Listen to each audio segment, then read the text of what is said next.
मरवाही के लिए कल काउंटिंग होगी। कल सुबह 8 बजे से मतगणना का काम शुरू होगा। मरवाही उपचुनाव में 77.89% वोटिंग हुई थी और गुरुकुल विद्यालय परिसर में मतगणना की जाएगी। सबसे पहले डाक मतपत्रों की गिनती होगी। 4 कमरों में ये गिनती होगी। मतगणना का काम होगा। 14 टेबल पर 21 राउंड में वोटों की गिनती की जाएगी। काउंटिंग को लेकर सुरक्षा के कड़े इंतजाम किए गए हैं।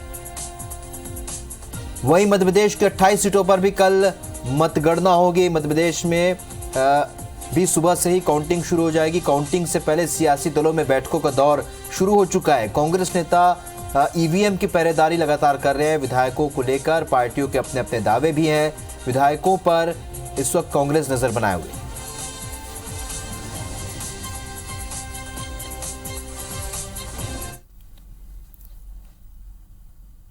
तो मध्य प्रदेश और छत्तीसगढ़ में कल काउंटिंग की प्रक्रिया शुरू होगी। आपको बता दें, सुबह 6 बजे से लगातार आप सीधा प्रसारण दे सकते हैं। हमारे 2 सहयोगी इस वक्त हमारे साथ जुड़ रहे हैं। पेंड्रा से हमारे साथ शरद अग्रवाल, तो भोपाल से इस वक्त सुधीर दंडोतिया हमारे साथ जुड़ रहे हैं। सबसे पहले रुक करेंगे पेंड्रा का। शरद, बताएं किस तरह के इंतजाम किए गए हैं यहाँ पर काउंटिंग को लेकर।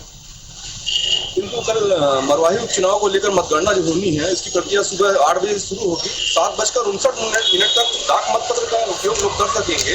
अभी तक फिलहाल 1068 डाक मतपत्र का उपयोग हुआ है।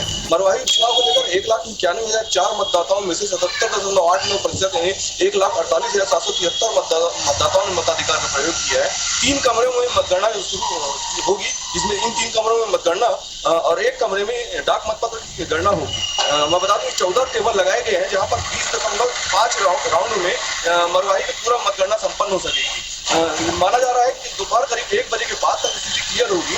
वहीं बिलासपुर और रायपुर के तमाम दिग्गज बड़े नेताओं का मरवाही गौरेला पेंड्रा पहुंचने का सिलसिला शुरू हो गया है। मंत्री जयसिंह अग्रवाल जीत की उम्मीद के चलते अब यहाँ आज आपसे कुछ देर बाद यहाँ पहुंचने वाले हैं। रायपुर के तमाम कांग्रेसी नेता यहाँ पहुंच रहे हैं। भाजपा नेताओं की नजर है ईवीएम स्ट्रांग रूम के बाहर। भाजपाइयों ने मतदान के बाद से ही कड़ी निगरानी रखे हुए हैं। जो गौरेला के गुरुकुल विद्यालय के स्ट्रांग रूम में मतदान कार्य किया जाएगा, उसको सुरक्षा को लेकर कड़े इंतजाम किए गए हैं। जी चलिए शरद, आप हमारे साथ बने रहिए। मध्य प्रदेश में भी 28 सीटों पर मतगणना होनी है। हमारे सहयोगी सुधीर दंडोतिया इस वक्त हमारे साथ भोपाल से हमारे साथ बने हुए हैं। सुधीर, आपसे जानना चाहेंगे 28 सीटों पर उपचुनाव, और ये चुनाव कहीं ना कहीं परिणाम बदलने वाले होंगे। बहुत कम ऐसा होता है कि उपचुनाव से परिणाम बदलता है, लेकिन इस बार जो मध्य प्रदेश की सियासत बदली हुई नजर आ रही है, ऐसे में क्या इंतजाम किए गए हैं मतगणना को लेकर? देखिए, बिल्कुल कल सुबह से मतगणना का जो शुरुआत होगी, निश्चित तौर पर कहीं ना कहीं आम तौर पर जो सबसे पहले मतगणना की गिनती की जाती थी डाक मतपत्रों के माध्यम से, इस बार थोड़ा सा व्यवस्था में बदलाव किया गया है। डाक मतपत्रों की गिनती पूरी होने तक कम से कम ईवीएम से गणना नहीं रोकी जाएगी। चुनाव आयोग ने ये एक बड़ा फैसला लिया है। और अगर बात की है तो मतगणना को लेकर चूँकि कोविड-19 का दौर चल रहा है, लिहाजा जो गाइडलाइन चुनाव आयोग की थी, उन गाइडलाइन के मद्देनज़र जो अलग अलग जो बूथ बनाए गए हैं, आमतौर पर ये होता था कि एक ही टेबल पर 4 राउंड की जो गिनतियाँ हुआ करती थी, कम से कम इस बार अलग अलग टेबलें जो हैं वो खासतौर पर तैयार की गई हैं। इसलिए मतगणना का जो परिणाम है उसको आने में उम्मीद की जा रही है कि शायद देर शाम तक ही मतगणना के जो परिणाम है वो सामने निकल कर आए। हालांकि तस्वीरें जो है वो दोपहर तक इन स्थलों पर बिल्कुल साफ होती हुई नजर आएगी। खासकर बात करें तो सुरक्षा के कड़े इंतजाम पहले से स्ट्रांग रूम के बाहर किए गए थे। हालांकि राजनीतिक दलों की अगर बात करें तो प्रशासन के अलावा राजनीतिक दलों ने भी अपनी तैयारी कर रखी है।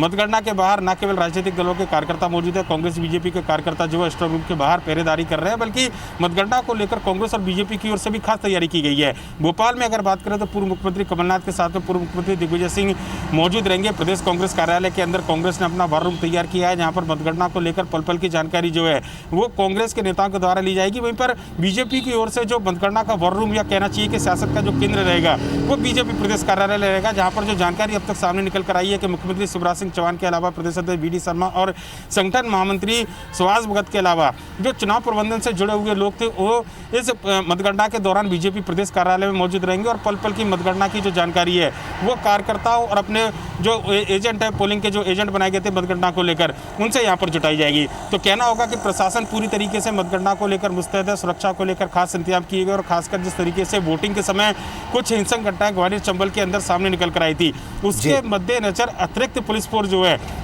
वो इन जिलों में तैनात किया गया है। खासकर ग्वालियर चंबल इलाके की बात करें, लिहाजा कहना होगा कि 28 सीटों को लेकर जो 19 जिला मुख्यालय है वहाँ पर कल मतगणना को लेकर तैयारियां पूरी कर ली गई है और प्रशासन के स्तर पर तो तैयारियां की गई हैं, पर लेकिन मतगणना को लेकर पल पल की अपडेट को लेकर कांग्रेस और बीजेपी अपने अपने स्तर पर तैयार है। चलिए, तो कुल मिलाकर प्रशासन के साथ राजनीतिक पार्टियां भी लगातार नज़र बनाए हुए हैं, अपने अपने विधायकों की घेराबंदी में भी जुटे हुए हैं। तो कल सुबह 6 बजे से लगातार आप सीधा प्रसारण देख पाएंगे, हमारे दर्शक देख पाएंगे किस तरीके से मतगणना का काम चल रहा है और दोपहर के बाद तक, जैसे सुधीर कह रहे हैं, यहाँ पर स्थिति स्पष्ट हो सकती है। आप दोनों का हमारे साथ जुड़ने के लिए बहुत बहुत शुक्रिया।